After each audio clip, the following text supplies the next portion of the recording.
కాకి దుస్తులు అంటే కఠినమైనటువంటి శ్రమతో కూడినటువంటి ఉద్యోగం చేసిన తర్వాత ఎవరైనా కొంత విశ్రాంతి తీసుకోవాలనో లేదంటే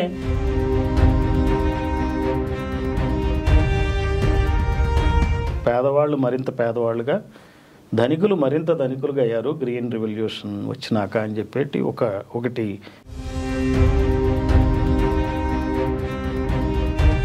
అగ్రవర్ణాలు రాజకీయ అధికారాన్ని తెచ్చుకుని సంక్షేమ పథకాలు ఇస్తున్నాం కదా అనేటటువంటి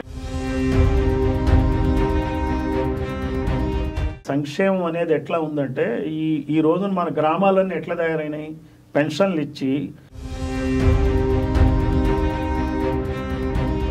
30 సంవత్సరాల పాటు పోలీసు ఉన్నతాధికారిగా బాధ్యతలు నిర్వర్తించి మంచి వ్యక్తిగా, మనసున్నటువంటి మనిషిగా, మానవతావాదిగా డిపార్ట్మెంట్లోని ప్రజల్లోనూ ముద్ర వేసుకుని ఇప్పుడు మరొక కొత్త సామాజిక బాధ్యతను నిర్వర్తించేందుకు తానున్నానంటూ ముందుకు వచ్చారు రిటైర్డ్ డీజీపీ జె పూర్ణచంద్రరావు గారు. ఆ బాధ్యత ఆయన ఎలా నిర్వర్తిస్తారు, ఈ కొత్త బాధ్యతని తీసుకోవడానికి ఆయనకు ప్రేరణనిచ్చినటువంటి అంశాలు ఏంటి, సమాజంలో చైతన్యం నింపడానికి, అట్టడుగు బలహీన వర్గాల్ని సాధికారం చేయడానికి ఆయన తీసుకున్నటువంటి కొత్త బాధ్యత ఏ రకమైనటువంటి క్రియాశీలక పాత్ర పోషించబోతుంది అనే విషయాల్ని తెలుసుకుందాం. ఇప్పుడు మనతో ఉన్నారు డాక్టర్ జె పూర్ణచంద్రరావు గారు. నమస్తే సార్. నమస్కారం అండి. సార్, ఇప్పుడు మీరు 30 ఏళ్ల పాటు, నిజానికి 30 ఏళ్ల పాటు కాకి దుస్తులు అంటే కఠినమైనటువంటి శ్రమతో కూడినటువంటి ఉద్యోగం చేసిన తర్వాత ఎవరైనా కొంత విశ్రాంతి తీసుకోవాలనో లేదంటే ఏదైనా నామినేటెడ్ పోస్ట్ వస్తే ఎంజాయ్ చేయాలని అనుకుంటారు. కానీ ఒక అత్యంత క్రిటికల్ అయినటువంటి క్లిష్టమైనటువంటి రాజకీయ రంగంలో ప్రవేశించి ఎదురీతకి, అందులోని ఎటువంటి రాజకీయమైనటువంటి సాధికారత లేనటువంటి వర్గాల్లో భాగంగా పనిచేయడానికి ప్రేరణనిచ్చినటువంటి అంశాలు ఏంటి, ఈ బాధ్యతల్లో మీరు ఏ రకంగా ముందుకెళ్లాలని అనుకుంటున్నారు? నేను బిఎస్సీ అగ్రికల్చర్ చదివానండి. చదివినప్పుడు గ్రీన్ రెవల్యూషన్ గురించి చెప్తూ ఉండేవాళ్ళు. గ్రీన్ రెవల్యూషన్ వచ్చినాక మనకి ఆహార ఉత్పత్తి బాగా పెరుగుతుంది, సరే ఆకలి దప్పులు తీరినాయి. కాకపోతే ఒక ఎకనామికల్గా ఒక పాయింట్ చెప్పారు, from the point of view of economics. Rich become richer and poor become poorer. పేదవాళ్ళు మరింత పేదవాళ్ళుగా, ధనికులు మరింత ధనికులుగా అయ్యారు గ్రీన్ రెవల్యూషన్ వచ్చినాక అని చెప్పేటి ఒకటి చెప్తూ ఉండేది. సో ఆ దృష్టితో నేను ఎందుకంటే కొంచెం ఎకానమీ పాయింట్ ఆఫ్ వ్యూలో బాగానే స్టడీ చేస్తుండేవాడిని. మన మీడియాలో కూడా మనం రిటైర్ అయినాక నా ఈ ఆలోచనలు ముందు తర్వాత కూడా ఉన్నాయి. రిటైర్ అయినాక నేను కొన్ని గమనించింది ఏంటంటే, ఈ ఫోర్బ్స్ జాబితాలో పలానా ఆయన కుబేరుడు అయిపోయాడు, ఇక్కడ పార్సారథి రెడ్డి చేరాడు, లేకపోతే మెగా కృష్ణారెడ్డి ఫోర్బ్స్ జాబితాలో ఉన్నాడు, లేకపోతే రెడ్డి ల్యాబ్స్ వాళ్ళు ఉన్నారు, దివీస్ వాళ్ళు ఉన్నారు, ఇలా ఫోర్బ్స్ జాబితాలో మనవాళ్ళు కూడా చేరారట ఇండియన్స్, అబ్బా ఎంత గొప్ప అనేటువంటి ధోరణిలో మన పేపర్లు కూడా రాయటం. సరే, ప్రతి వాడు కూడా మనం ఎట్లా అవ్వాలనేటువంటి ఆలోచన తప్పిస్తే వాళ్ళ యొక్క సంపద మొత్తం చూసుకుంటే మనకి ఈ ఫోర్బ్స్ జాబితాలో వాళ్ళు దాదాపుగా 167 మంది ఉన్నారు మన ఇండియన్స్. ఈ 167 మంది ఇండియన్స్ యొక్క వెల్త్ ఎంత ఉందంటే, మన దేశం ఇప్పుడు 3 ట్రిలియన్ ఎకానమీ అంటాం మనం. ఈ 3 ట్రిలియన్ ఎకానమీలో 1/3 వాళ్ళదే. అదే కాకుండా టాప్ 10% ప్రజలు ఎవరైతే ఉన్నారో 140 కోట్లలో పై 10% అంటే 14 కోట్ల మందికి 90% వెల్త్ వాళ్ళ చేతుల్లోనే ఉంది. ఇక మిగిలిన వాళ్ళు బాటమ్ 50% అంటే ఏంటి, 140 కోట్లలో సగానికి సగం 70 కోట్ల మందికి కేవలం 8% సంపదలో భాగంగా ఉంది. అంటే ఈ వ్యత్యాసం చాలా బాధాకరంగా కనపడింది. ఇదే కాకుండా మరి కులపరంగా కొంత డేటా తీసుకుంటే, వరల్డ్ ఇన్ఈక్వాలిటీ రిపోర్ట్ స్టడీ చేస్తే బీసీ, ఎస్సీ, ఎస్టీ వర్గాలకి, ముస్లిం వర్గాల యొక్క తలసరి ఆదాయం ఎంతంటే ఒక ఇండివిజువల్గా 15 నుంచి 20 వేలు ఉంది. అదే కుటుంబానికి సంబంధించిన ఆదాయం అంటే 75,000 నుంచి 1,00,000 వరకు ఉంది. అదే రెడ్డి, కమ్మ కన్నా ఇంకా ధనిక కులాలు ఉన్నాయి మనకి నార్త్లో, మార్వాడీలు, జైన్లు వీళ్ళందరితో పోల్చుకుంటే వాళ్ళది ఎక్కడో 150,000 వరకు వాళ్ళ యొక్క తలసరి ఆదాయాలు ఉన్నాయి. అదే తలసరి కుటుంబ ఆదాయం అది. అదే ఇండివిజువల్ ఆదాయాలు తీసుకుంటే, వ్యక్తిగత ఆదాయాలు తీసుకుంటే ఈ ఆధిపత్య కులాల వాళ్ళకి దాదాపుగా 56,000 ఉన్నాయి. అంటే 2-3 ఇంతల ఆదాయాలు వాళ్ళకు ఉన్నాయి. ఇవన్నీ యావరేజెస్. మనం యావరేజ్ల గురించి మాట్లాడుతున్నప్పుడు ఒక ఎస్టీ వర్గానికి చెందిన ప్రజల యొక్క యావరేజ్ వాడు మనిషి ఆదాయం మనం 15,000 అని అనుకుంటే అసలు కొంతమందికి 15,000 ఆదాయం కూడా ఉండదు. యావరేజే 15,000, సగటున 15,000 ఇస్తే అందరికి 15,000 వస్తున్నాయి అని కాదు. కొంతమందికి 40,000 రావచ్చు, కొంతమందికి 30,000 రావచ్చు, కొంతమందికి 1,000-2,000 రాని వాళ్ళు కూడా ఉండొచ్చు. అంటే ఈ వ్యత్యాసాలు ఆర్థిక అసమానతలకి, కుల అసమానతలకి సంబంధం ఉంది. కులం తక్కువైతే నీకు ఆదాయం తక్కువ, ఆస్తి తక్కువ, పరువు తక్కువ, నీకు రాజకీయాల్లో ఎటువంటి పాత్ర ఉండదు. ఈ కులం ఎవరైతే తక్కువగా ఉంటున్నారో వాళ్ళన్నీ ఓటర్ల కులాలుగా తయారైపోయినాయి. ఎవరైతే ఆస్తులు సంపాదిస్తున్నారు, ఈ రోజున 10% మొత్తం దేశంలో ఉన్న 10% ప్రజల చేతుల్లో 90% ఆస్తులు ఉన్నాయంటే ఈ 10% కూడా ఆధిపత్య కులాల వాళ్ళే. అంటే ఇప్పుడు పొలిటికల్ ఎంపవర్మెంట్ కి ఎకనామిక్ ఎంపవర్మెంట్ కి సంబంధం ఉందంటారా? ఉంది. ఎలాగంటే మనం ఇక్కడ కమ్మారెడ్డి వెలం కులాలు చూస్తామండి. ఈ రోజున తెలుగుదేశం పార్టీ ఎవరి పార్టీ చెప్పండి? కమ్మాని సహజంగానే, ఇంకా దానికి ఏమి డిస్ప్యూట్ ఏమీ లేదు. వైసీపీ గానీ కాంగ్రెస్ గానీ ఏ పార్టీ అంటాం? రెడ్డి అని చెప్తా ఉంటాం. తెలంగాణలో కూడా బీఆర్ఎస్ ఎవరి పార్టీ అంటాం? వెలమా అని చెప్తాం. అది కామన్ అంటే జనరల్ ఒపీనియన్. అలాగే బీజేపీ ఎవరి పార్టీ అని చెప్తాం? అగ్రవర్ణాలు. దానికి పర్టికులర్లీ పలానా వర్గమైన బ్రాహ్మణ అంటారు. తర్వాత ఇక్కడ అగ్రవర్ణాలు కూడా కలిసి వచ్చేటటువంటి బనియా కూడా అంటారు. బ్రాహ్మణ బనియా అని. ఈ పార్టీలు అవి వాళ్ళ పార్టీలు కదా, వీళ్ళ పార్టీలు కాదు కదా. ఎమ్మెల్యేలు ఎంపీలు ఏ కులాల నుంచి ఎక్కువ అవుతున్నారు? ఆ కులాల నుంచే కదా. ఇప్పుడు ఆంధ్రప్రదేశ్ తీసుకోండి ఒక ఎగ్జాంపుల్. మీ అధ్యయనంలో 2,902 మంది ఎమ్మెల్యేలు అయ్యారు ఆంధ్రప్రదేశ్లో. మన స్వాతంత్రం వచ్చిన దగ్గర నుంచి 16 ఎన్నికలు జరిగినాయి. ఈ 16 ఎన్నికలు జరిగినప్పుడు 2,902 మంది ఎమ్మెల్యేలు అయితే అందులో 1,207 మంది ఎమ్మెల్యేలు కమ్మారెడ్లు అయ్యారు. బీసీలు కేవలం 498 మంది ఎమ్మెల్యేలు అయ్యారు. కనీసం సగానికి సగం బీసీలు అవ్వాల్సి ఉండే. 1,400-1,500 ఎమ్మెల్యేలు అవ్వాల్సి ఉండే. 1,400-1,500 కాకుండా కేవలం 500 కన్నా తక్కువ అయ్యారంటే దాదాపుగా 1000 స్థానాలు వాళ్ళు కోల్పోయారు. తెలంగాణలో కూడా అదే పరిస్థితి. తెలంగాణలో కమ్మ, రెడ్డి, వెలమ కలిపి 798 మంది ఎమ్మెల్యేలు అయ్యారు. మొత్తం 1,743 ఎమ్మెల్యేలు అయితే ఈ 16 ఎన్నికల్లో ఈ 3 కులాలకు చెందిన వాళ్ళు 798 మంది ఎమ్మెల్యేలు అయ్యారు. బీసీలు కేవలం 279 మాత్రమే. ఇది చాలా దారుణమైన విషయం. ఎప్పుడైతే మీకు రాజకీయ అధికారం ఉండదో, మీరు కాంట్రాక్టర్లు కాలేరు, వ్యాపారాలు రావు, మీ దగ్గర భూమి ఉండదు. ఈ స్థానంలో ఉంటేప్పుడు మాత్రమే ఈ కాంట్రాక్టులు కానీ ఇవన్నీ పొందడానికి అవకాశం ఉంటుంది. మీరు హైదరాబాద్లో చూస్తున్నారు, చాలా భూ సంబంధమైన గొడవలు జరుగుతూ ఉన్నాయి. అవి ఎస్సీలు ఎవరు, బీసీలు ఎవరు, ఎస్టీలు ఎవరు సంపాదించిన భూములేం కావు. మీ వెనకాల కులం తీసుకోండి. వాడు కులం తీసుకుంటే ఒక పార్టీ కనపడుతుంది. ఇంత గత ప్రభుత్వంలో ఉన్న రూలింగ్ పార్టీకి సంబంధించిన వాళ్ళురా వీళ్ళు అని తేలిపోతుంది. మనకి పెద్దగా దాని గురించి రీసెర్చ్ ఏం చేయక్కర్లా. అందుకనే అధికారం ఈ పై కులాల చేతుల్లోనే ఉండటం వల్ల వాళ్ళు ధనవంతులు అవుతున్నారు. అన్నిటినీ వాళ్ళు అందిపుచ్చుకుంటున్నారు. ఒక లైసెన్సులు కానీ, ఒక ఇన్ఫ్రాస్ట్రక్చర్ రోడ్డు వేయటం కానీ, ఏదన్నా కానీ, కాంట్రాక్టర్లు కానీ, మీరు ఏం తీసుకోండి, ఏ స్కీమ్ తీసుకోండి, rich become richer, poor becomes poorer. రాజకీయ అధికారం అనేది దీనికి ఒక ప్రత్యామ్నాయంగా రాజకీయ అధికారాన్ని అట్టడుగు వర్గాలు తెచ్చుకోగలిగితే వాళ్ళు కూడా దీంట్లో భాగస్వామ్యం అవ్వగలుగుతారు. అభివృద్ధిలో కానీ, లేదా కాంట్రాక్టులు కానీ, ఇన్ఫ్రాస్ట్రక్చర్లు, ఏదంటే ఆర్థికంగా పైకి ఎదగడానికి. అది చేయకపోతే ప్రజాస్వామ్యానికే ముప్పు. ఈ రోజున సోషల్గా చాలా అన్రెస్ట్ ఉంది, రాజకీయమైన సమస్యలు కూడా వస్తాయి. ఈ వర్గాల వాళ్ళకి మీరు అధికారం గనక పంచకపోయినట్లయితే, మీ చేతుల్లోనే, మీ కొప్పిట్లోనే అధికారం, సంపద ఉంచుకుంటే, మీ చుట్టూ పేదవాళ్ళు ఉంటే పేదవాళ్ళు మిమ్మల్ని చుట్టుముడతారు.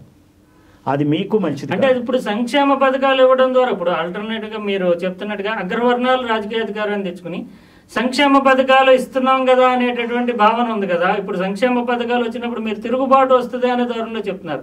అది సాధ్యమా? ఎందుకంటే వాళ్ళకి కావాల్సింది వాళ్ళకి వాటా ఇచ్చేస్తున్నాం కదా అనే ఫీల్డ్లో అధికార వర్గాలు, లేదంటే పెట్టుబడిదారు వర్గాలు, లేదా అగ్రవర్ణాలు భావిస్తున్నాయని అనుకోవచ్చు కదా.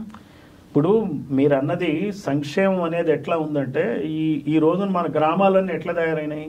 పెన్షన్లు ఇచ్చి పెన్షనర్ల గ్రామాలుగా తయారైపోయినాయి. వీళ్ళు ఏమనుకుంటున్నారంటే మేము ఇప్పుడు జగన్మోహన్ రెడ్డి ఏం చేశాడు, ఆయన 2,70,00,00,000 రూపాయలు ఈ డైరెక్ట్ ట్రాన్స్ఫర్ చేశాడు. ఆయన ఓడిపోయాడు. అంటే ప్రజలకు అర్థం అవుతుంది ఇది ఎక్కడో తప్పు జరుగుతుందని. ఈ దేశం అంటే నడపటం అంత సామాన్యమైన విషయం కాదు. దేశంలో ప్రజల్ని మభ్యపెట్టడం అంత సామాన్యమైన విషయం కాదు. ప్రజలు కామ్గా ఉండొచ్చు, మాట్లాడకపోవచ్చు, వ్యతిరేకించకపోవచ్చు, రోడ్ల మీదకి రాకపోవచ్చు, వచ్చిన వాళ్ళని మీరు లోపల వేయచ్చు, గందరగోళం చేయొచ్చు. కానీ ఆ రోజున రేపు ఎన్నికల వచ్చిన రోజున సైలెంట్గా ఖచ్చితంగా ఇలాంటి నాయకుల్ని దింపుతారు. అయితే వచ్చే నాయకులు ఎలాంటి వాళ్ళు అవుతారు అనేది అది పక్కన పెడతాం. ప్రస్తుతానికి మనకి ఇంటికి నష్టం జరుగుతుంది, గొళ్ళు తాళం వేసుకుంటాం, మనం ఆ ముప్పు రాకుండా చూసుకుంటాం. ఇప్పుడు కొత్తగా చూస్తే కనుక దేశవ్యాప్తంగా ఒక పెద్ద చర్చ, కులగణన చేసి అది రాజకీయమైనటువంటి అంశంగా కూడా మారింది. తెలంగాణలో కమిషన్ ఇవన్నీ వేసి ఎన్యూమరేషన్ అంతా జరుగుతున్నటువంటి పరిస్థితి దేశంలో చాలా రాష్ట్రాల్లో చేస్తున్నారు. దీనివల్ల ఏమన్నా ఈ బీసీలు అట్టడుగు వర్గాలకు ఏమన్నా ఎంపవర్మెంట్కి సాధికారతకి ఏమైనా అవకాశం ఉంటుందా, లేదంటే అది ఒక పొలిటికల్ రాజకీయ ప్రచారంగానే చూడాలా, లేదంటే మతంతో ఒక పార్టీ పెద్ద పార్టీ జాతీయ పార్టీ సంఘటితం చేసుకుంటుంది ఓటు బ్యాంక్ని, దాన్ని తీల్చేందుకు కులమే ప్రత్యామ్నాయం, కులం ద్వారా ఈ ఆల్టర్నేటివ్ పాలిటిక్స్ ని తీసుకురావాలి అనే ప్రయత్నమా, ఏ రకంగా చూస్తారు? దీనివల్ల ఏమైనా నిజంగా ప్రయోజనం ఉంటుందా? ఇప్పుడు కులగణన అనేది కొత్తదేం కాదు, బ్రిటిష్ హయాంలో జరిగింది. 1831లో కులగణన లాస్ట్ వన్ చేశారు వాళ్ళు. 1931లో లాస్ట్ కులగణన చేశారు. 1941లో చేయలేకపోయారు, ఎందుకంటే సెకండ్ వరల్డ్ వార్ వచ్చింది. 1951లో నెహ్రూ ప్రభుత్వం వచ్చినాక, కాంగ్రెస్ ప్రభుత్వం వచ్చినాక ఎస్సీల కులగణన చేశారు, ఎస్టీల కులగణన చేశారు, మతాల ప్రాతిపదికన కూడా మతాల గణన కూడా చేశారు. కానీ బీసీలది చేయలే. అప్పట్లో కూడా బీసీలది కానీ ఫార్వర్డ్ క్యాస్ట్ చేయలే, కులగణన కావాలని చేయలే. ఎందుకు చేయలేదంటే కులగణన చేస్తే ఎస్సీలకు ఇచ్చిన మాదిరిగా ఎస్టీలకు ఇచ్చిన మాదిరిగా రిజర్వేషన్లు కనుక ఇచ్చినట్లయితే ఆటోమేటిక్ ఎంపవర్మెంట్ వస్తుంది. అప్పుడు ప్రభుత్వంలో బీసీలు కూడా కూర్చుంటారు. ప్రభుత్వంలో బీసీలు కూర్చున్నప్పుడు ఖచ్చితంగా నిర్ణయాలు ఏవైతే తీసుకుంటారో బీసీలకు పనికొచ్చే నిర్ణయాలు తీసుకుంటారు. రేపొద్దున కాంట్రాక్ట్లు ఇవ్వాల్సి వచ్చినా ఈ పార్టీకి బీసీలకు కూడా రిజర్వేషన్ ఉండుండే అందులో. అప్పుడు బీసీ కాంట్రాక్టర్లు కూడా వచ్చేవాళ్ళు. అంటే నేను అనేది ఏంటంటే సంపద ఆర్థికంగా జరిగేది, పంపిణీ జరగట్లేదు, పంపిణీ జరిగేది. సో అందువల్ల ఏంటంటే వాళ్ళు కావాలని కాంగ్రెస్ ఆ రోజున చేయలే. ఎందుకంటే అప్పుడు బ్రాహ్మిన్స్ చేతుల్లో కాంగ్రెస్ ఉంది. ఎప్పుడైతే బ్రాహ్మిన్స్ పట్టు తప్పిందో, ఇందిరాగాంధీ హయాంలో ఈ పెద్ద శూద్ర కులాల నాయకులు నీలం సంజీవ్ రెడ్డి కానీ నిజలింగప్ప కానీ సిండికేట్గా వాళ్ళు నిజలింగప్ప నీలం సంజీవ్ రెడ్డి ఆధ్వర్యంలో వీళ్ళ కాంగ్రెస్లో ఉన్నటువంటి నెహ్రూ ఆధిపత్యాన్ని కానీ బ్రాహ్మిన్స్ ఆధిపత్యాన్ని కానీ క్వశ్చన్ చేయటం మొదలుపెట్టారు. మొదలుపెట్టిన క్రమంలో అప్పుడు కాంగ్రెస్ ఎస్సీ ఓట్ బ్యాంక్ని ముస్లిం ఓట్ బ్యాంక్ని దగ్గర తీసుకోవడానికి ప్రయత్నించిందే కానీ బీసీలను ఎంపవర్ చేయడానికి ఏమాత్రం ముందుకు రాల. తర్వాత మీకు విపి సింగ్ గవర్నమెంట్లోనే మీకు మండల్ కమిషన్ కాంగ్రెస్ హయాంలో వేసిన అది ఇంప్లిమెంటేషన్ కాంశీరామ్ చొరవతో మీకు ఏమైందంటే ఓబీసీ రిజర్వేషన్లు ఇచ్చారు. ఓబీసీ రిజర్వేషన్లు ఇవ్వడానికి 45 సంవత్సరాలు పట్టింది కాంగ్రెస్ గవర్నమెంట్. అదే ఎస్సీలకి రిజర్వేషన్ కేవలం ఒక 10 సంవత్సరాల కాలంలోనే అంబేద్కర్ చొరవతో బ్రిటిష్ వాళ్ళు ఇచ్చేశారు. 10 సంవత్సరాల్లో ఒక డికేట్ పట్టింది వాళ్ళకి ఇవ్వటానికి. ఒకవేళ బ్రిటిష్ గవర్నమెంట్ ఉండి ఉంటే, మనకి సెకండ్ వరల్డ్ వార్ జరగపోయి ఉంటే, మనకు స్వాతంత్రం వచ్చే నాటికే బీసీలకు రిజర్వేషన్ కూడా వచ్చి ఉండే. అంటే ఇది కొత్తదేం కాదండి. తమిళనాడులో పెరియార్ ఆధ్వర్యంలో 84% నాన్ బ్రాహ్మిన్స్కి రిజర్వేషన్స్ ఇచ్చి ఉన్నారు. అందువల్ల కొత్త విషయం ఏం కాదు, గొప్ప విషయం కాదు. కానీ కాంగ్రెస్ గవర్నమెంటే గండి కొట్టింది ఈ రిజర్వేషన్కి. కాంగ్రెస్ గవర్నమెంట్ లో ఉన్న చోట, లేదంటే కాంగ్రెస్ జాతీయ ప్రతిపక్ష నాయకుడు అనేటువంటి రాహుల్ గాంధీ కులగణన అనే దాన్ని ఒక పెద్ద ఇష్యూగా తీసుకెళ్తున్నటువంటి పరిస్థితి మనకు కనిపిస్తోంది. వాళ్ళు ఫెయిల్ అయ్యారు, వాళ్ళు ప్రజలు అర్థం చేసుకున్నారు, అన్యాయం జరిగిందని తెలుసుకున్నారు. ఈ ఓటు బ్యాంకును కొలగొట్టాలనే ఉద్దేశంతో వాళ్ళు కులగండ, అంటే ఇది అవసరం ఉందని అర్థమైపోయింది, ప్రజల్లో వ్యతిరేకత ఉంది. కులగండం చేస్తే అధికారాన్ని పంచాలి. విద్య, ఉద్యోగం, చట్టసభల్లో ఖచ్చితంగా రిజర్వేషన్లు ఈ సెక్షన్స్కి ఇవ్వాలి. ఇప్పుడు అసెంబ్లీలో ఎస్సీలు ఎస్టీలు కూర్చుంటున్నట్టు బీసీలు కూర్చోవాలా, ముస్లింలు కూడా జనాభా దామాష పద్ధతులు కూర్చోవాలా.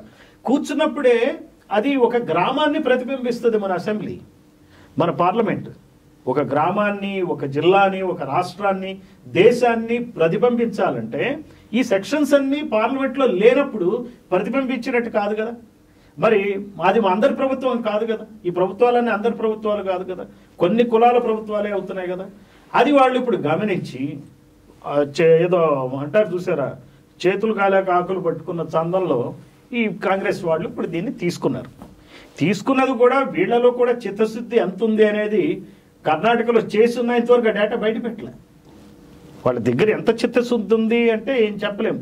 ఎందుకంటే రేపొద్దున కులగణన భోగితో చేస్తామని చెప్పి హామీ ఇచ్చి రేపు ప్రభుత్వంలోకి వచ్చినాక మళ్ళీ అవే కుంటి సాకులతో కాంగ్రెస్ చెయ్యదని అనుకోవడానికి ఏమీ లేదు.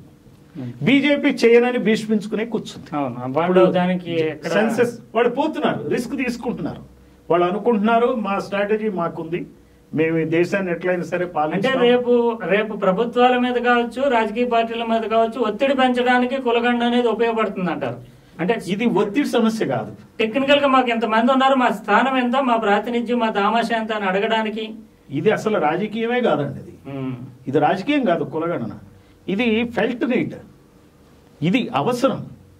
ఈ ప్రజాస్వామ్యం బతకాలంటే, రాజ్యాంగంలో ఉన్న ప్రతి ఆర్టికల్ మనం ఇంప్లిమెంటేషన్ చేయాలంటే అందరి ప్రభుత్వం వస్తేనే, సకల జనుల ప్రభుత్వం వస్తేనే జరుగుతుంది.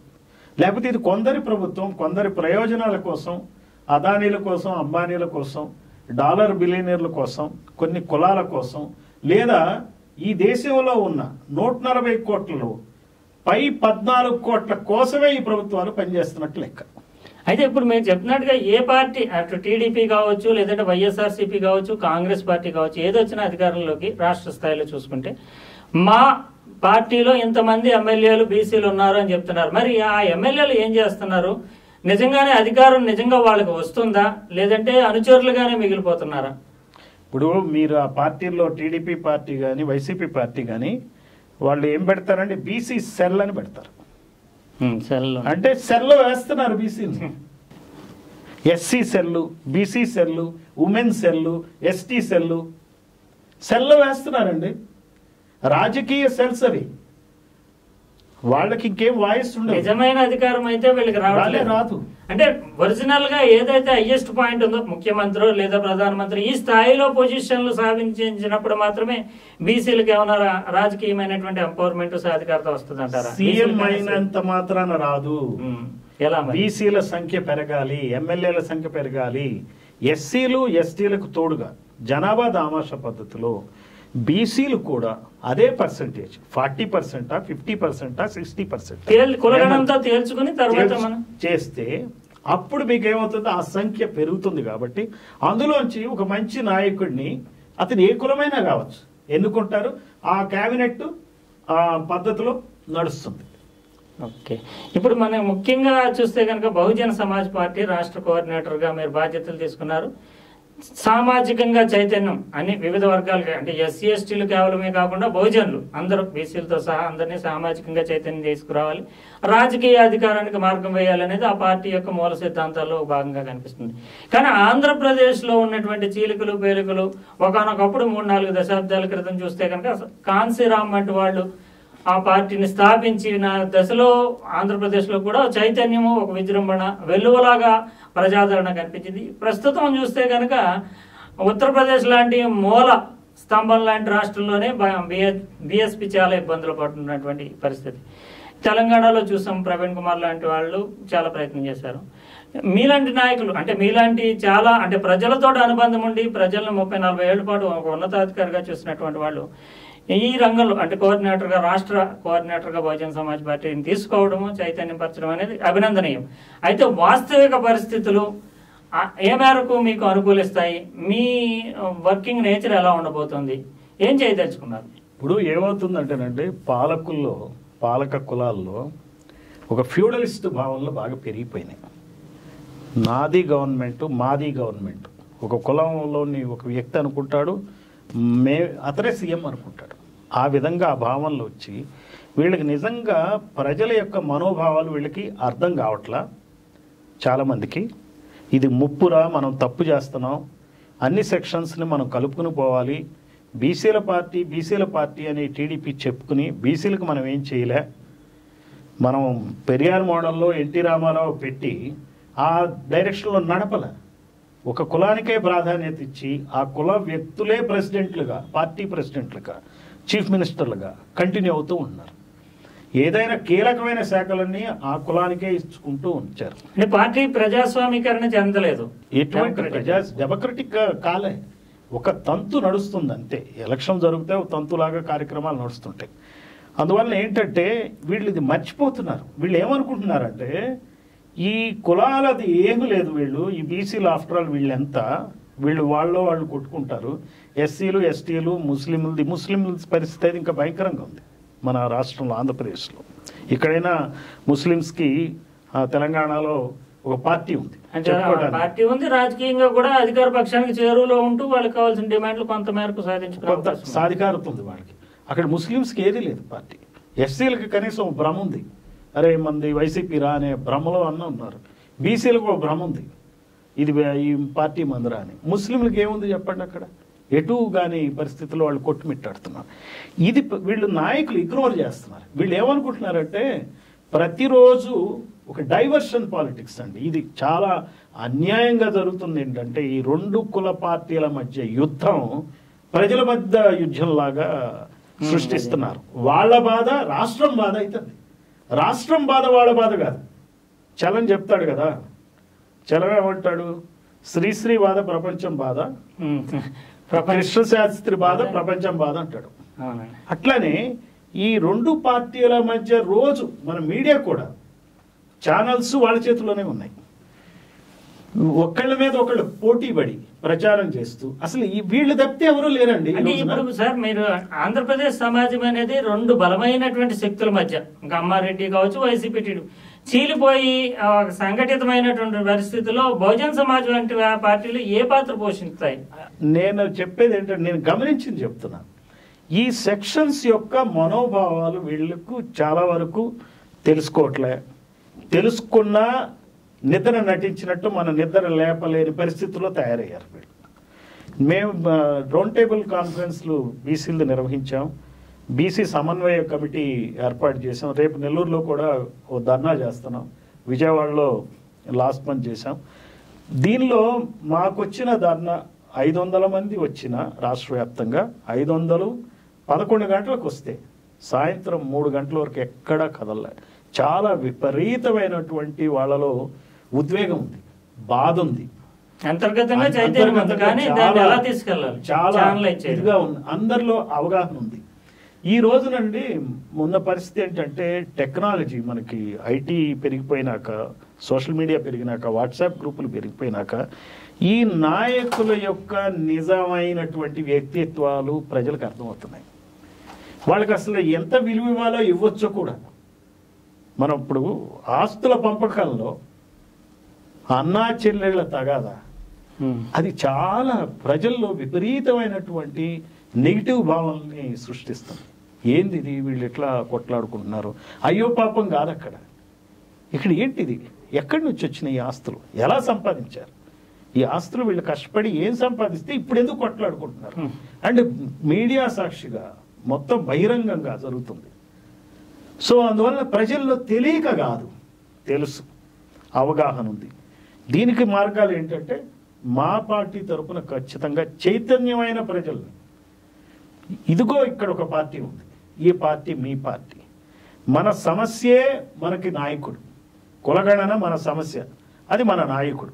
నాయకులు అనేవాళ్ళు అక్కర్లా. ఒక సమస్య వచ్చిందంటే ఆ సమస్యను మనం అందరం కలిపి ఎదుర్కొందాం. దీనికి మార్గం ఏంటంటే బహుజన్ సమాజ్ పార్టీ నాయకత్వంలో అన్ని సంఘాల వాళ్ళు ఏకమై ఈ ప్రభుత్వాలకి ఖచ్చితంగా వాళ్ళు చేసుకునే రహస్య సర్వేల ద్వారా అయినా సరే మెసేజ్ ఖచ్చితంగా వెళ్ళి తీరుతుంది.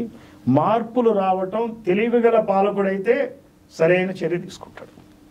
ఏది ఇల్లు కాలిపోయే ముందు వెంటనే దానికి కావాల్సినటువంటి కట్టుదిట్టమైన ముందు జాగ్రత్తలు చర్య తీసుకుంటాడు. లేదా తీసుకునే సమయం లేదనుకోండి, తీసుకునే శక్తి లేదనుకోండి, కారణాలు ఏవైనా ఖచ్చితంగా ఇల్లు కాలబట్టం ఖాయం. అది మాత్రం నేను చెప్పగలను. ఇది దీనికి పెద్ద విప్లవాలు ఏమక్కర్లే, హింసలు ఆందోళనలు అక్కర్లా. ప్రతి ఎలక్షన్లో కూడా ప్రజలు ఖచ్చితంగా ఈ డైరెక్షన్లో ఉన్న పార్టీకి బుద్ధి చెప్పే విధంగా, పాలనలో ఉన్న పార్టీకి బుద్ధి చెప్పే విధంగా, అదే మాదిరి ఇంకా ఎప్పుడు మన పవర్లోకి వద్దామని ఎదురు చూసే ప్రతిపక్ష పార్టీకి ఓట్లు పోని విధంగా చైతన్యపరచడానికి మేము సిద్ధంగా ఉన్నాం. ఖచ్చితంగా నాకు నాయకుల్ని ఈ మీటింగ్లు చూసినప్పుడు మంచి ధైర్యం కానీ నమ్మకం కానీ కలుగుతుంది. ఆ మార్గం ఉంటుందని నేను భావిస్తున్నా. ఆ రకంగానే మేము పనిచేస్తాం. రాజకీయ పార్టీలు సాధారణంగా బీసీలకు సంబంధించి కానీ చూస్తే వెట్టడుగు వర్గాలు కానీ చెట్టు ముందా విత్తు ముందా అన్నట్లుగా సమస్య ఎదుర్కొన్నారు. రాజకీయ పార్టీలు టికెట్లు ఇచ్చే ముందు వాళ్ళకి తగినంత సామాజికమైనటువంటి మద్దతు, ఆర్థికంగా దన్ను ఉండలేదు. అందువల్ల నెగ్గి క్యాండిడేట్లే మేము ఎంచుకుంటాము, అందుకే బీసీలు లాంటి వాళ్ళకి టికెట్లు ఇవ్వడంలో సమస్యలు ఉంటున్నాయి అని చెప్తున్నారు. అది ఎంతవరకు మనము హేతుబద్ధంగా చూడాలి? నిజంగానే ఆ పార్టీలు చేస్తున్న వాదన వాళ్ళకి ఆర్థికంగా వనరులు తక్కువ ఉంటాయి బీసీలు కానీ ఇతరులు కానీ, అదే సమయంలో మిగిలినటువంటి సామాజిక వర్గాలను కలుపుకుపోయేటటువంటి ఆ చొరవ కూడా అగ్రవర్ణాలకు ఉన్నట్లుగా బీసీలకు ఉండడం లేదనే భావన కూడా ఉంది. దీన్ని ఎంతవరకు చూడాలి? దాన్ని ఒక సాకుగా వాళ్ళు రాజకీయ పార్టీలు సమర్థించుకుంటున్న పరిస్థితి కనిపిస్తుంది. ఇది ఏం చేస్తారంటేనండి, నాయకులు ఎప్పుడు కూడా సీట్ ఇవ్వదలిస్తే కావాల్సిన వాడికి ఇచ్చేస్తాడు. అవసరమైతే డబ్బులు వేరే చోట పోగు చేసైనా సరే పంపించైనా గెలిపించుకుంటారు. ఇప్పుడు ఇక్కడ మన దగ్గర ఉన్న ఆంధ్రప్రదేశ్లో ముఖ్యంగా ఇద్దరు నాయకులు సీఎం అభ్యర్థులు. ఒక ఆయన ప్రతిపక్షంలో ఉంటే ఒక ఆయన సీఎంగా ఉంటాడు. వీళ్ళు చేసేది ఏంటంటే 4-5 వేల కోట్ల రూపాయలు ఫైనాన్సెస్ ఎక్కడికక్కడ పార్క్ చేసి వాళ్ళ కంట్రోల్లో పెట్టుకుని కూర్చుని, ఆ రోజు తను ఎమ్మెల్యే కావాలంటే తను ఇచ్చే డబ్బు అభ్యర్థి పెట్టుకునే డబ్బుతో ఎలా అయినా సరే ఆ గెలిచే అభ్యర్థి గెలుపు గుర్రాలకి టికెట్లు ఇచ్చి అక్కడ వాళ్ళకి ఏ రకమైనటువంటి నైతికమైనటువంటి విలువలు పాటించరు. రాజకీయ నైతికత కూడా ఉండదు అందులో. గెలిపే ఆధారంగా, అదేమన్నంటే గెలవటమే మాకు ప్రాతిపదిక అంటారు అని వీళ్ళు గెలిపించుకుని రావాలని ప్రయత్నించిన చంద్రబాబు నాయుడు 3 సార్లు ఓడిపోయాడు. 2004, 9, 19 3 సార్లు గెలిచాడు, 3 సార్లు ఓడిపోయాడు. మరి అధునాతనమైన పంపిణీ వ్యవస్థను కూడా పెట్టుకున్నారుగా, నోట్ల పంపిణీ కానీ, మరి ఓట్ల క్యాలిక్యులేషన్, ఈవెన్ ఒక సర్పంచ్తో కూడా ఫోన్ చేసి మాట్లాడి మాకు మద్దతు ఇవ్వాలని చెప్పి తటస్తుంది. ఎన్నో ప్రయోగాలు. ఎవరి కోసం ఈ ప్రయోగాలు చేస్తున్నారు? అసలు దేనికోసం? ఇంత చేసి చీఫ్ మినిస్టర్ అయ్యి మరి జనాలకి న్యాయం చేయలేనప్పుడు సోషల్ మీడియాలో ప్రతిపక్ష పార్టీలు వీళ్ళు అనైతికమైనటువంటి ఏమనాలో వాటిని, ఆ భాషని చెప్పలేము. అసలు ఇది ఏ రకమైన రాజకీయం అండి? కలుషితమైన రాజకీయం. పవర్ వస్తే ఏంటి, ఎట్టగొట్ట పవర్ వస్తే చాలా తర్వాత సార్. ఇప్పుడు నామినేటెడ్ పోస్ట్ అంటే ఇప్పుడు చట్టసభల్లో ఎస్సీల తరహాలో రిజర్వేషన్ అనేటటువంటి రాజ్యాంగబద్ధమైన ఏర్పాటు లేదు. అగ్రవర్ణాలు రాజకీయ పార్టీలకి దన్నుగా ఉంటున్నాయనే ఉద్దేశంతో వాళ్ళు ఈ బీసీలకి కనీసం అంటే రాజకీయ పార్టీలు సమర్థించుకోవడానికి నామినేటెడ్ పోస్టులు పదవుల్లో అన్నా వస్తున్నాయా? సమానమైనటువంటి వాటా దక్కుతుందా? ఎవరుగా నేను అదే అంటున్నా. మీరు ఇందాక నేను చెప్పింది అంటే గెలవాలని చెప్పి టికెట్లు ఇవ్వరు ఇక్కడ. అవును, టికెట్ ఇవ్వదలిస్తే సీఎం రమేష్ ఉన్నాడండి కడపతను, ఎక్కడిచ్చారు? అనకాపల్లి ఎంపీ టికెట్ ఇచ్చారు. ఏం సంబంధం నాకు చెప్పండి. అనకాపల్లిలో ఉన్న సేమ్ కొప్పుల వెలమ సామాజిక వర్గానికి చెందిన ఆయనకి కడపలో టికెట్ ఇస్తారా? అక్కడ నుంచొని ఇస్తారా? సాధ్యం కాదు. పాలిటిక్స్ ఏంటిది అంటే మెత్తగా ఉన్నారు ఉత్తరాంధ్ర ప్రజలు, మెత్తగా ఉన్నారు కాబట్టి ఎవరినైనా సరే అక్కడ నిలబెట్టచ్చు. ఒక్కొక్క నియోజకవర్గం చూడండి మీరు. ప్రతి నియోజకవర్గంలో నెల్లూరు ఉందనుకోండి, పార్లమెంటు ఎంపీ రెడ్డి ఉంటాడు. 7 సెగ్మెంట్లు ఉంటే ఒక ఎస్సీ తప్పిస్తే అందరూ రెడ్లే ఉంటారు. ఒక ఆయన బలిజ ఉన్నాడు, ఆయన ఏంటి నారాయణ కాబట్టి ఆయన గెలిచాడు, ఆయన కాబట్టి టికెట్ ఇచ్చారు. మిగిలిన వాళ్ళంతా రెడ్లే. అలానే గుంటూరు, విజయవాడ తీసుకుంటే అంత కమాసే, ఒక వైశ్య, ఒక ముస్లిం, 2 రిజర్వ్డ్ అక్కడ ఇక్కడ. బ్యాలెన్స్ ఏం లేదు, ఎవరికి లేదు. అంటే నేను అనేది ఏంటంటే వీళ్ళు అసలు వీళ్ళ ఉద్దేశం ఏమిటి? గెలవడం అనేది ఉద్దేశం, డబ్బు కుమ్మరించి గెలవాలా? సరే మీరు రాజకీయాలు, నేను సీఎం అవ్వాలా, చేశాను, ఎగ్రీడ్. మరి ఒక నామినేటెడ్ పోస్టులు ఇవ్వడానికి ఏమి ఇబ్బంది? ఇప్పుడు టీటీడీ పోర్టు చైర్మన్ ఉంది, అక్కడేం ప్రాబ్లం ఇవ్వటానికి? కమ్మ సామాజిక వర్గానికి ఇవ్వాలా? ఒక ఎన్ఆర్ఐ కూడా ఖమ్మం తెచ్చుకుని ఇవ్వాలా? ఇక్కడ లేరా? హైదరాబాద్లో తెలంగాణ రాష్ట్రంలో ఉన్నటువంటి ఎవరికి ఇచ్చారు చెప్పండి? మళ్ళీ ఇక్కడ ఒక కమ్మకి ఇచ్చారు టీటీడీ బోర్డు మెంబర్గా. అలానే జనసేన కూడా మీరు అబ్జర్వ్ చేస్తే మహేందర్ రెడ్డికి ఇచ్చారు ఇక్కడ తెలంగాణ బీసీకి కూడా ఇవ్వలే. టీడీపీ కూడా తెలంగాణ శాఖ నుంచి రెడ్డికి ఇచ్చారు, నర్సిరెడ్డికి, బీసీకి ఇవ్వలే. బీసీల పార్టీ మళ్ళీ ఇది తెలంగాణ బీసీలకి పేరెన్నిక కన్నా రాష్ట్రం ఇవ్వలే. బీజేపీ వాళ్ళు లాస్ట్ది 24 మెంబర్స్ అనౌన్స్ చేసినాక 25th మెంబర్ ఎవరు వస్తారా అని నేను చూస్తా ఉన్నా. బీజేపీ వాళ్ళు ఎవరు ఇచ్చారు? బ్రాహ్మణ్ ప్రకాష్ రెడ్డికి ఇచ్చారు. అగ్రతాంబూలం అగ్ర కులాలకే. బీసీలకి టీటీడీ వంటి స్థాయిలో 5-6 ఇచ్చారు. నేను అనేది సగానికి ఉన్నప్పుడు ఇక్కడన్నా సరే 24 మంది 25 మందిలో 12 ఇవ్వచ్చు కదా బీసీలకి.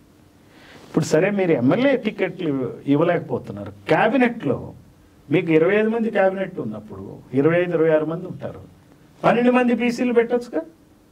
8 మంది ఉన్నారు, అందులో కూడా 2 మంత్రుల యొక్క స్పౌజెస్ కమ్మాస్, 2 బీసీ మంత్రుల స్పౌజెస్ కమ్మాస్. అంటే నేను అనేది ఏంటంటే మీది ఎప్పుడూ కూడా కుల ప్రాధాన్యతతోనే మీరు పనిచేస్తున్నారు. టీటీడీ బోర్డులో మళ్ళీ ఇచ్చేది ఎవరికి? వ్యాపారవేత్తలకు ఇస్తున్నారు. అక్కడ దేవుడికి సేవ చేసేటువంటి కులాలు చాలా ఉన్నాయి. ఆ కులాలకు ప్రాధాన్యత. మంగళ్ళు ఉన్నారు, చాకళ్ళు ఉన్నారు, కుమ్మర్లు ఉన్నారు. చాలా సాంప్రదాయాలు కూడా ఈ కులాలకు సంబంధించిన సాంప్రదాయాలు ఎత్తేస్తున్నారు. లడ్డు గురించి అంత వివాదం చేశారు, కానీ ఓడు సాంప్రదాయం అని ఒకటి ఉంది, కుమ్మర్లకు ఉన్న సాంప్రదాయం, దాన్ని ఎత్తేసారు.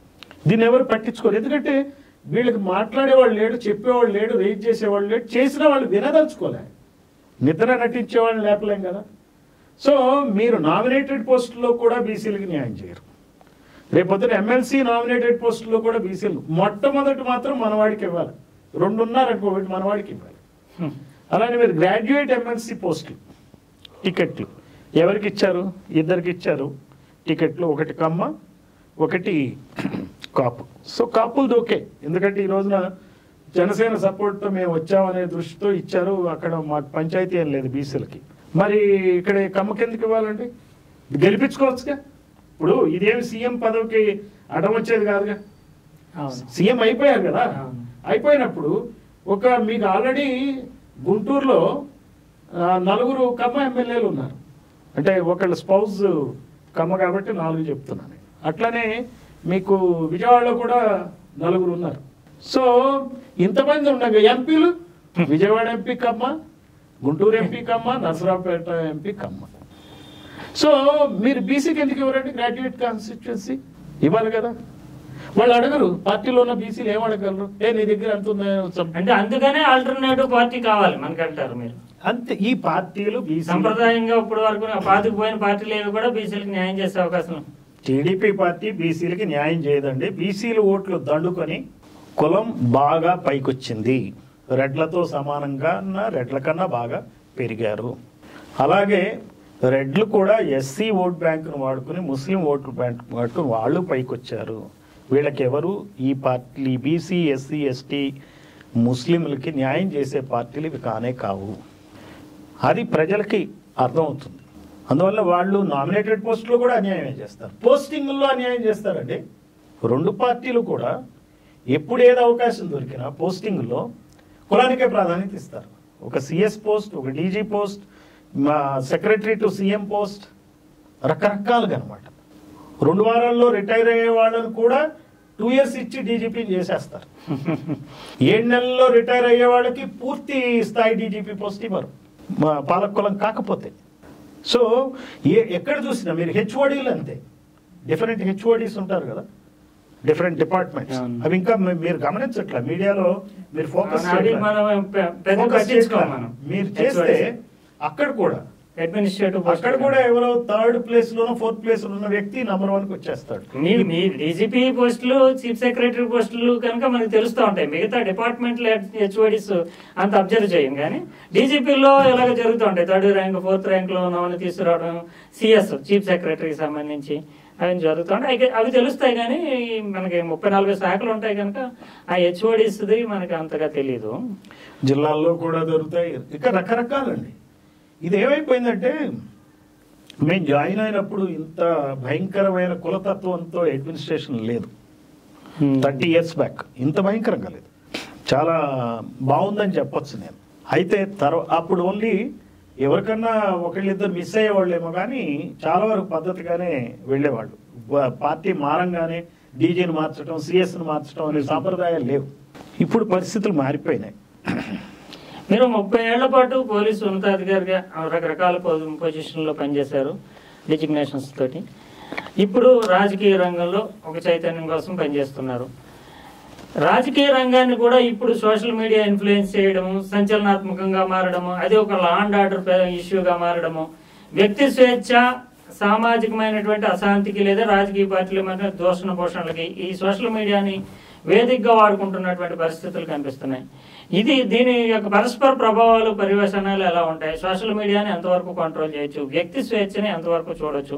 పోలీసులకి ఈ రకంగా ఎంత మేరకు బాధ్యత ఉంటుంది? ఎందుకంటే అధికారంలో ఉన్న ప్రతి పార్టీ కూడా సోషల్ మీడియా మీద వారి కోసం పోలీసులను వినియోగించాలనేటువంటి దృక్పడుతుందో ఉంది. దీన్ని ఎలా చూస్తారు మీరు? ఇప్పుడు మనకి సోషల్ మీడియాలో పెడధోరణులు ఏవైతే ఉన్నాయో 2 రకాలుగా దొరుకుతాయండి. ఒకటి వ్యవస్థీకృతంగా దొరుకుతాయి, రెండోదేమో ఇండివిజువల్స్ చేస్తారు. ఇండివిజువల్స్ పెద్ద సమస్య కాదు, మనం ఈజీగా కంట్రోల్ చేస్తాం, ఐడెంటిఫై చేస్తాం, పెద్ద ఇబ్బంది ఉండదు. వ్యవస్థీకృతంగా ఈ పార్టీలు చేస్తున్నాయి, రూలింగ్ పార్టీ, అపోజిషన్ పార్టీ, దీనిలో విస్తృతంగా ఇన్వెస్ట్ చేస్తున్నారు కోట్ల కొలది రూపాయలు. అదేనండి నేను అనేది, ఈ నాయకులు అనబడే వాళ్ళలో నైతికత లోపించింది.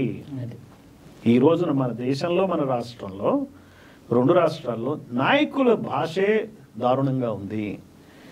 నాయకుల చేష్టలు ఏవైతే ఉన్నాయో, బిలో ది బెల్ట్ కొట్టేటువంటి నేచర్ బాగా పెరిగిపోయింది. ఇది చాలా దారుణమైన విషయం.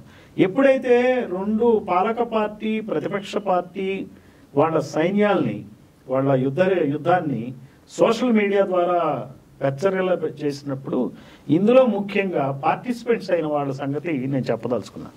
ఇందులో ముఖ్యంగా బహుజనులు ఎవరైతే ఉన్నారో, బీసీలు, ఎస్సీలు, ఎస్టీలు, వీళ్ళ చేతుల్లో పావులుగా మారద్దు.